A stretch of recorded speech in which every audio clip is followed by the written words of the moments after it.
Hey, what's up everybody? Welcome back to West Seattle Bowl Pro Shop. Today we're going to take a look at the brand new Track Theorem. The Track Theorem is an asymmetrical ball, shiny. It's got the HK22 base cover.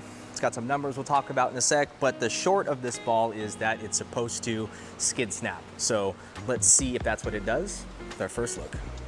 All right, so I'm going to be sliding it around 30 here.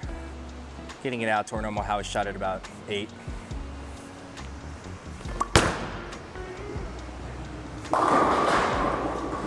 It's pretty snappy, as expected. So this ball, it's kind of interesting. The core in it, Track has used before. It's the MC2 core. They used that previously in the Triton Elite, and a lot of people really like that.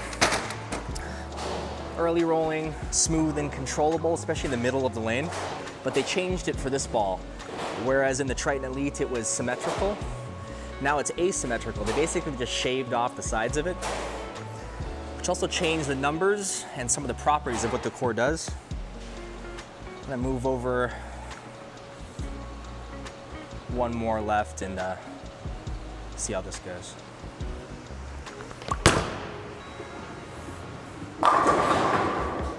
Not my best shot, but you can see already that it definitely gets down the lane pretty easy.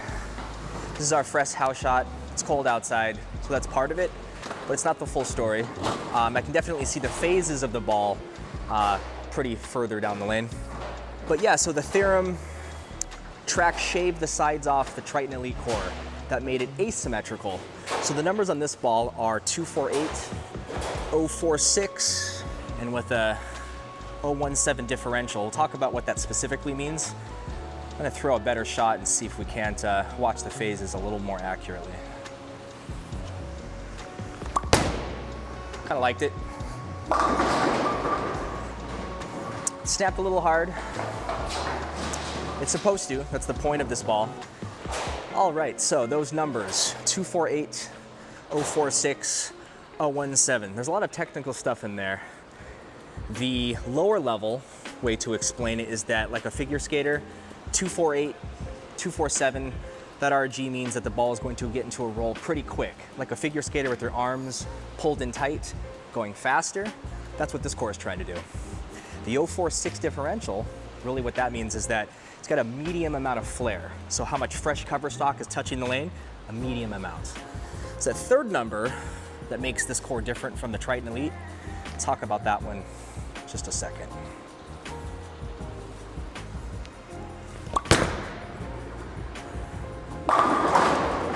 So it's that third number that gets the ball to have that asymmetrical tip, stand up in the back end, flip hard, kind of all works together. And for this ball, the 0.017 intermediate differential, it's talking about just how asymmetrical it is.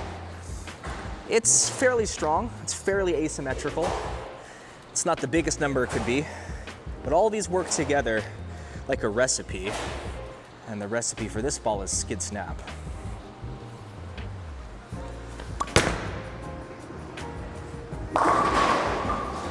Okay, terrible shot. Ball review videos though allow us to see what a ball can do if you throw it great and what a ball is going to do if you throw it like absolute trash, like that one. So, the recipe for this ball, skid snap. Well, how did they come about it? It's going to start with this cover stock, but if you think about it like a pot of soup, there's a base stock for this ball. It's called HK22. You've probably heard of what that is. We'll get into that. Let's throw I want the speed just a little higher here.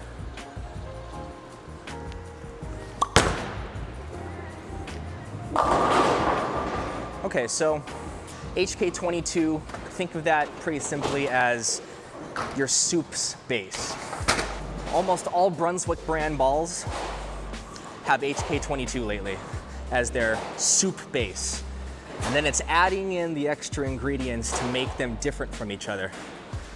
This one has a performance additive that contributes to this reading friction pretty strong and flipping pretty hard.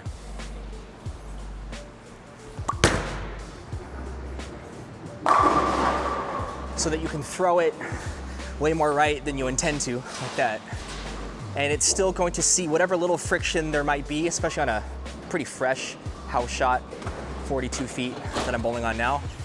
Still finding a little bit at the end there and just taking off.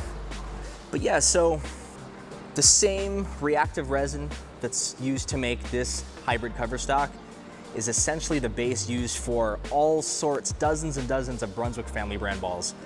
But it's the special attention that they put into the additives that make them different from each other. I'm gonna move another 2 boards left with my feet and a board left with my eyes.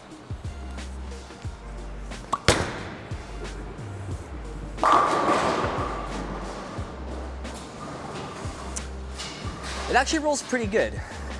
But yeah, so this ball, I see it familiar to me. My league teammate Scott, he throws the Triton Elite. So again, this is the same core, just slightly modified to be asymmetric. I see the same shape that I've been watching while watching him bowl in league. His ball is really controllable in the middle of the lane. That's why he likes it. Makes the ball safe. This ball is skid snap. But when might I want a ball like this? Just the description of the ball like this. Well, there comes a point when if everybody that you're bowling with is all bowling in the same part of the lane on the right side, and that traffic absorbs the oil, there's more friction, and you can't play there anymore, it's gonna start moving you away from your gutter. So here I am, again, getting friendly with this ball return. I'm gonna be pretty far left, which means a ball is gonna be needing some strength to get back from that big of a line. A ball that can kind of shape and control in the middle of the lane kind of takes care of half of that for you. I guess that's kind of what I'm thinking.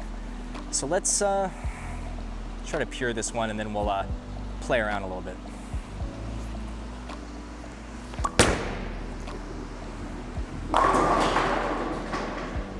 Blower 7, ball came behind the head pin. This morning I didn't have the clearest expectation of what I might be looking for or hoping for in this ball. Looks cool, kind of reminds me of a Marvel Pearl kind of colors. It's got like a red, purple, kind of deep gem looking color. Because I didn't know what to expect, I didn't have an idea at first of what I might like to see it up against. And so throwing a few shots, I was starting to wonder what it might be up against another skid snappy ball in my bag, the Virtual Energy Blackout. They throw one more with this Theorem, and then I brought the Blackout out, talk about that one and see what's what.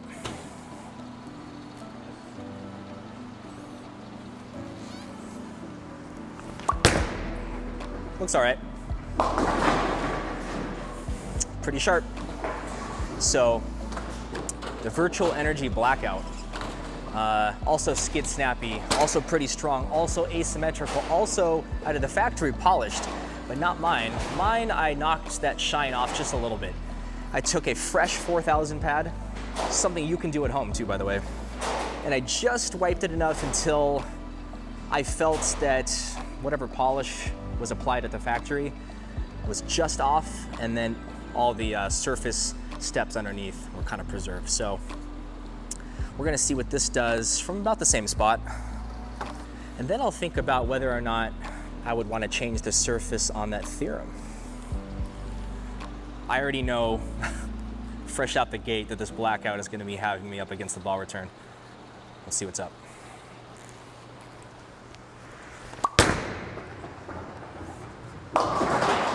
So you can see, if you remember that last garbage shot, there's another one. This one was dramatically stronger in the back part of the lane, and actually kind of in the middle part of the lane is what I saw. I saw it start to go from skid to hook, maybe about 2 feet sooner in the middle of the lane, and then from hook to roll, maybe about 1 foot sooner. All of that is part of this soup. Now, this doesn't have the same HK22 chicken stock at the base of it. It's got some other stuff.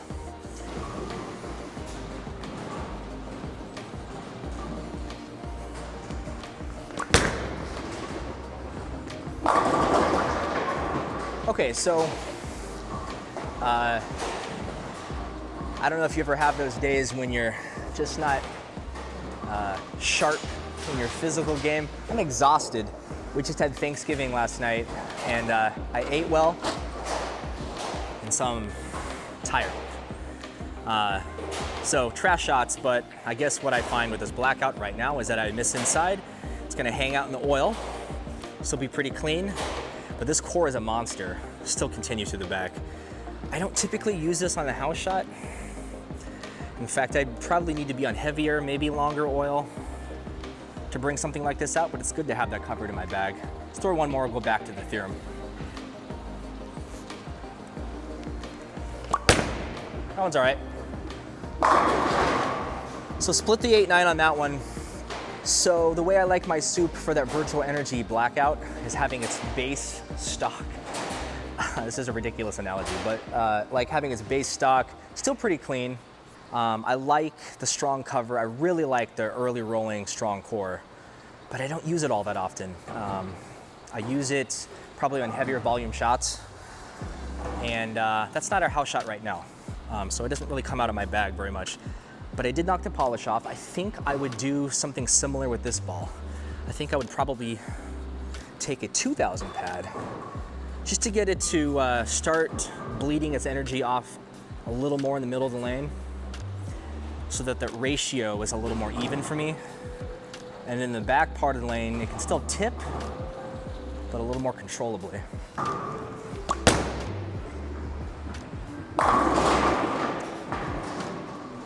Yeah, I think that's what I would do. Strike, I guess, but I think that's what I would do with this ball. So let's explore just a little bit, and we'll wrap this video up and get some final thoughts. Let's move right. Again, this is a fresh house shot. No one's bowled on this but me. I would expect there isn't a whole lot of friction out here yet. Let's find out.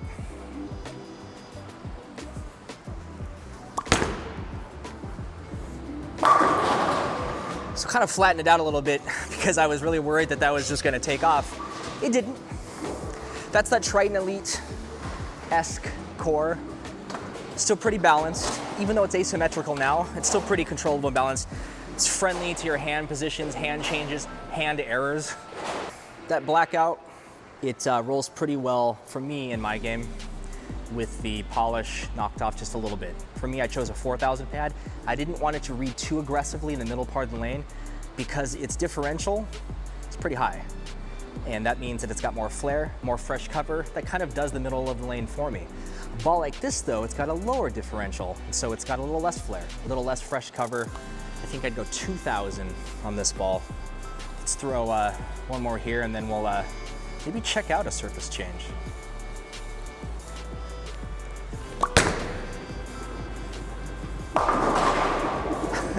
Got way too around it. Again, it's nice, I think, to see what a ball does if you throw it like poop. So, pretty strong off the back when you flip around it. I like the ball okay so far, but now I'm thinking I'd like to try a surface change. So I have a pair of Abralon pads. Again, these are things you can get at home, use before league, use before a tournament. In this particular case, I have the same pad I used to knock off the shine of my Virtual Energy Blackout. 4000 grit, pretty high grit, not too aggressive. And in this hand, I have a 2000 one, a little more aggressive. I think on this Theorem, it's gonna give it a mild dusting, especially in the track where it rolls over. It's not gonna make the ball look like sandpaper. It's not gonna make the ball look even dull. It's still pretty shiny, as you can probably see.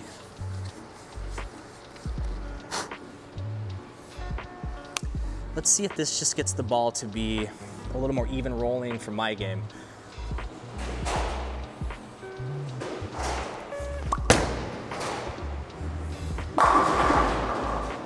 Yeah, so it's just smoother like that. Also nice to know that a little $5 Abralon pad can give me a wide range of options just with one ball. That's something you can do to stretch your bowling ball dollar farther. Get yourself some Abralon pads and experiment. You can always put it back to box factory finish when you're done. but you never know what you might have. You might have 4 different options in the same ball that you got. Let's throw one more from there. Maybe not so much inside, see what it does off the friction.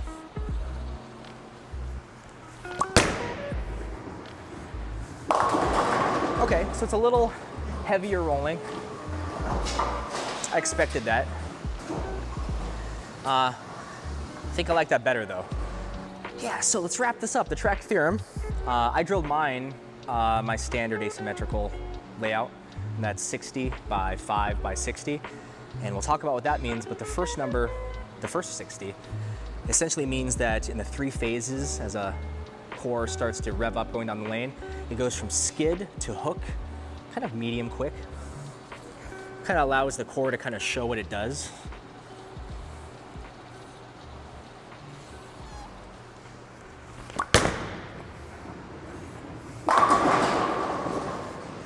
I'm walking here, 8-pin for Phil Warner, there you go.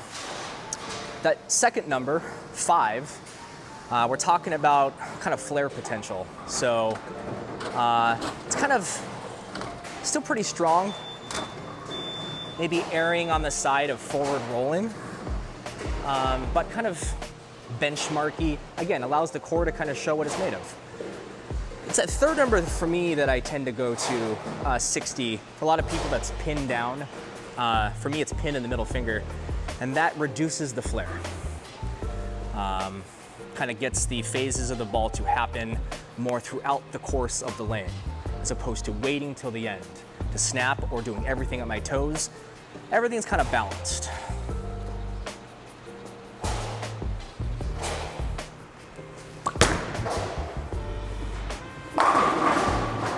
Which I like, especially for big asym balls. I don't tend to use them as much as I'd like unless the oil pattern is asking for them.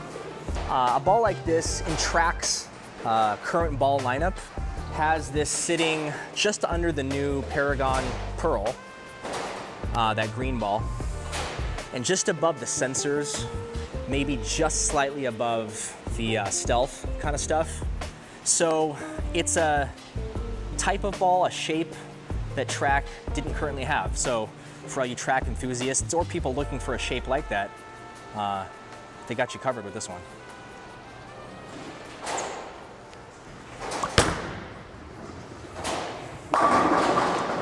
Yeah, I like it a lot. I'm thankful I get to throw a lot of these balls and kind of see what they do and bring some of that information to y'all. Yesterday, celebrating Thanksgiving, got to think about a lot of things that I'm thankful for. But I'm also wondering,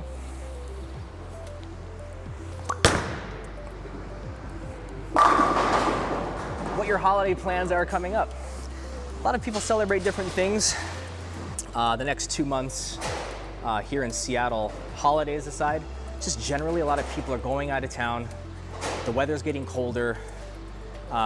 Guests are flying in. Here at West Seattle Bowl, we're gonna get a lot of traffic through the rest of November and definitely through December. It's kind of fun to see, a lot of interest in bowling happening. Bowling is a great indoor sport for this time of year. What do you got going on next 2 months? Any interesting plans? Let me know. One final shot, the track theorem, and then we'll start closing out 2023 with some remaining ball review videos. All right, so that's all I got for you today. Really appreciate you stopping by. If you got any suggestions for what you'd like us to test out, throw something in the comments or shoot us a message. We're easy to find. Got contact info down in the description below. West Seattle Bowl, really proud to bowl here, call this our bowling home. If you'd like to help support West Seattle Bowl in being the Seattle Bowling Ambassadors, which I think we are, they got some really sick 75th anniversary merch you can pick up in a wide variety of colors. The hot color here is black with some sick neon pink. Check out some of that stuff, but until we see you again, take it easy.